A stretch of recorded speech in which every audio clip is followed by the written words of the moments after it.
Second भाव में Rahu. Second भाव का राहु क्या है? सेकंड भाव होता है जो हमारा वाणी का होता है, कुटुंब परिवार का होता है, पैसे का होता है। तो ये भाव में यहाँ थोड़ा सा चिंता पैदा करता है कि अपनी जो ताकत है, पद है, प्रतिष्ठा है, उसका दुरुपयोग ना हो। ये यहाँ पे देखना पड़ता है थोड़ा सा। सेकंड भाव जो तो कालपुरुष की कुंडली में शुक्र का भाव होता है, तो वहां पर हाई एनर्जी और राहु का कंफर्ट फील रहता है। वहां पर आप बोलो कि सेकंड भाव में वाणी का भी माना जाता है ना, तो वहां पर आप बोल सकते हो इनकी वाणी बहुत अच्छी रहती है या फिर बहुत खराब हो जाती है। दोनों ही देखने को मिलती है, क्योंकि माँ सरस्वती का आशीर्वाद होता है, इसलिए इनके श्राप और वरदान दोनों फल जाते हैं। तो वो देखना पड़ता है कि ये नेगेटिव है या पॉजिटिव है। नमस्कार दोस्तों, मैं प्रज्ञा आपका हार्दिक स्वागत करती हूँ अपने प्रोग्राम में। दोस्तों, मेरा व्हाट्सअप नंबर है, यदि किसी को भी कुंडली से रिलेटेड जानकारी चाहिए, कुंडली बनवाना हो, तो आप इस पे संपर्क कर सकते हैं और इसका चार्जेस है। और यदि मेरा प्रोग्राम आपको अच्छा लग रहा है तो लाइक करें, शेयर करें, प्लीज सब्सक्राइब जरूर करें।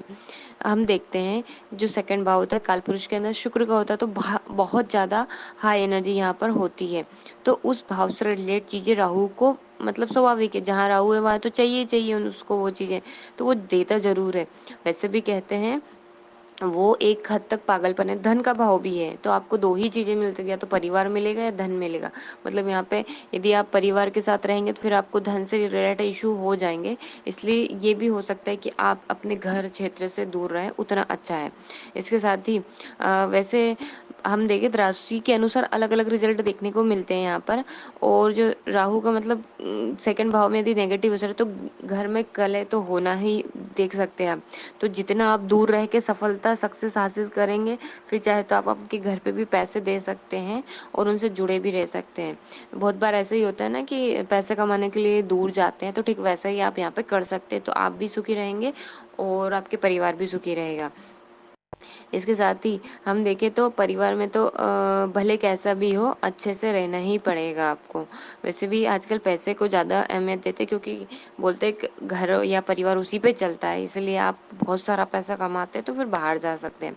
बोले कि पिछले जन्म में बहुत पैसा कमाया है, तभी सेकंड हाउस में आप राहु आता है और बहुत इजीली आप कमा भी लेते हैं। इसके साथ ही राहु को संतुष्टि तो मिलती नहीं है, तो उनको बहुत चाहिए और चाहिए ही चाहिए। इसका मतलब है कि राहु है जो यहाँ आप यदि देखते हैं कि जो आपकी इन गेट का मेन गेट होता है, वो दर्शाता है सीढ़ी या बाथरूम नहीं होने चाहिए। मतलब कहीं ना कहीं आप जब एंटर करते घर में, तो घर है ना, वहाँ पर जो आपकी सीढ़ियाँ हैं या ये सब चीजें नहीं होना चाहिए वहाँ पे, और साफ सुथरा होना चाहिए। मतलब इससे हम देख सकते हैं कि सेकंड भाव में राहु उन्हीं लोगों का आता है जिनके जो मेन एंट्रेंस है वहाँ पर कुछ प्रॉब्लम होती है, या तो वहाँ बाथरूम होगा या सीढ़ियाँ होगी या फिर वो गंदा होगा, वहाँ पे कुछ ना कुछ ऐसा हुआ होता है, तभी वास्तु दोष आप बोल सकते हो उसको, सेकंड भाव में आता है।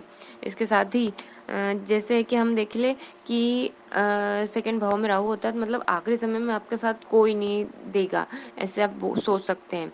और आपको यदि दान में देना है, तो आप गरीब जो अनाथ बच्चे होते हैं या आपको दिखते हैं सड़कों पर, तो आप उनको खाना या दवाई, या मतलब कोई प्रॉब्लम में है आपके सामने है, तो आप उनकी दवाई के थ्रू भी हेल्प कर सकते हैं।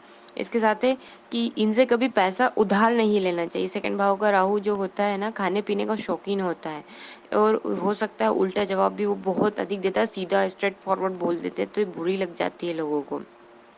तो वाणी पर इनकी कमांड तो होती है, मतलब बहुत चालाक सूझबूझ से ये बोल देते हैं और बहुत सही बोल देते हैं। इसलिए कभी कभी बोलते हैं ना कि इनकी कही बात सही हो जाती है, माँ सरस्वती विराजमान रहती है। तो ऐसा नहीं है कि उसमें एक समय ढूंढना पड़ेगा, जब बोले ना तब, इसलिए सोच समझ के बोलना चाहिए, किसी को श्राप वरदान लग सकता है। इसके साथ ही मुंह से रिलेटेड यहाँ बीमारी आपको देखने को मिल जाएगी। और अब ये बंदा हो सकता है अपने अलग तरीके से पैसा कमाए, मतलब नौकरी भी ये कर सकते, कोई दिक्कत नहीं है, पर इनकी वाणी ऐसी, इफेक्ट ऐसा है कि दबेंगे नहीं ये लोग। तो उस हिसाब से फिर ये अपना कुछ करें, आराम से चले, तो ये अपनी लाइफ में सक्सेस मिल जाती है। सडनली कुछ भी नहीं करना है। और इसके लिए ये भी है कि आप जो बोलते हो उस पर ध्यान आपको देना है कैरियर में भी, क्योंकि चाहे वो बॉस हो, आप है ना सुनेंगे नहीं किसी की वैसा। और राहु यदि सेकंड भाव में, तो एक बार बहुत ज्यादा तरक्की दे देता है लाइफ में। हाँ, दिक्कत देते हैं ये पढ़ाई में, कंप्लीट नहीं करने देते, या फिर वो पढ़ाई काम ना आए, ऐसा आप बोल सकते हो। पर इनके सामने कोई भी टिक नहीं पाता है, चाहे इनका मतलब बोल सकते हो पढ़ाई डिस्टर्ब हुआ या कुछ भी हुआ हो, पर इनके जो तरीके होते हैं और कला होती है वो दूसरे लोगों के पास नहीं होती, इतना डिफरेंट बना देते हैं। और एक चीज है, यदि आप ससुराल पक्ष को देखते हैं यहाँ से, और तो ये मतलब बोल सकते हैं ससुराल पक्ष आपका सपोर्ट कभी नहीं करता है। मतलब चाहे आप कितने अच्छे हो, चाहे कितने बुरे हो, वो अलग रहते हैं और आप अलग रहते हैं। मतलब इनके थॉट कभी मैच ही नहीं करते।